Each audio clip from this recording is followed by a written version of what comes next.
ওম অগ্নায়ে নমঃ। এটি অগ্নিদেবের মূল মন্ত্র। অগ্নি হলেন বৈদিক যুগের অন্যতম প্রধান দেবতা, যিনি মানুষের সঙ্গে দেবতার যোগসূত্র রচনা করেন। প্রতিটি যজ্ঞ, হোম বা পূজায় অগ্নিদেবকে প্রথমে আহ্বান করা হয়, কারণ তিনি ভক্তদের নিবেদিত অর্ঘ্য, আহুতি ও প্রার্থনা সরাসরি দেবলোক পর্যন্ত পৌঁছে দেন। ঋগ্বেদের প্রথম মন্ত্রই অগ্নিকে উদ্দেশ্য করে রচিত, যা তার গুরুত্ব প্রমাণ করে।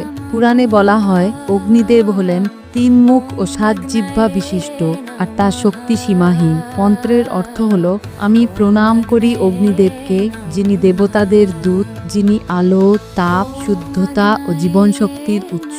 প্রতিদিন ভোরে সূর্যোদয়ের সময় প্রদীপ বা অগ্নির সামনে দাঁড়িয়ে 108 বার এই মন্ত্র জপ করলে জীবনের নেতিবাচক শক্তি দূর হয় এবং অন্তর ভরে ওঠে পবিত্রতায়।